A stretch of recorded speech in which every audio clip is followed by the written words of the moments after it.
Guys, আসসালামু আলাইকুম। আজকের এই জনপ্রিয়তার পেছনে লুকিয়ে আছে হাজার বছরের ইতিহাস। হ্যাঁ, আমরা কথা বলছি ফুটবল, বিশ্বের সব থেকে জনপ্রিয় খেলা নিয়ে। ফুটবলের প্রাচীনতম রূপ পাওয়া যায় খ্রিস্টপূর্ব 2500 সালে চীনে, যেখানে চুকু নামের একটা খেলা খেলতো সৈন্যরা। তারা চামড়ার বল পায়ে কিক করে একটি নির্দিষ্ট জালের মধ্যে নিক্ষেপ করত। প্রাচীন রোম ও গ্রিসেও ছিল বল, যা ছিল তাদের জাতীয় খেলা। তবে তা ছিল অনেকটা শারীরিকভাবে কঠোর, অনেকটা যুদ্ধের অনুশীলন যেন। কিন্তু ফুটবল যেভাবে আমরা আজ দেখি, তার সূচনা হয় মধ্যযুগীয় ইংল্যান্ডে। 1200 ও 1300 শতকে ইংল্যান্ডের গ্রামাঞ্চলে ফুটবল খেলত গ্রামবাসীরা। কোনো নির্দিষ্ট নিয়ম ছিল না, এবং পুরো গ্রাম একসাথে খেলার মাঠে নেমে পড়ত।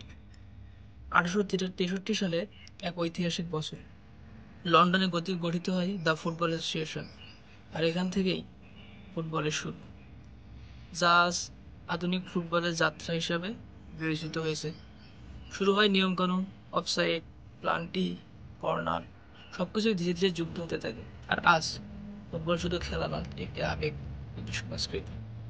1930 সালে অনুষ্ঠিত হয় প্রথম ফিফা বিশ্বকাপ, আর এটা অনুষ্ঠিত হয় উরুগুয়েতে। আর এখান থেকেই বিশ্বব্যাপী ফুটবলের উন্মাদনা ছড়িয়ে পড়ে। পেলে, ম্যারাডোনা, রোনালদো, মেসি, নেইমার ফুটবলকে নতুন উচ্চতায় নিয়ে গেছে। তারা হয়ে উঠেছেন কোটি মানুষের অনুপ্রেরণা। আজ ফুটবল শুধু খেলা নয়, এটা বিশ্বকে একত্রিত করে, ভাষার ভিন্নতা ভুলিয়ে দেয়, গড়ে তোলে বন্ধুত্ব ও প্রতিদ্বন্দ্বিতা। ফুটবলের ইতিহাস চলছে, চলবে।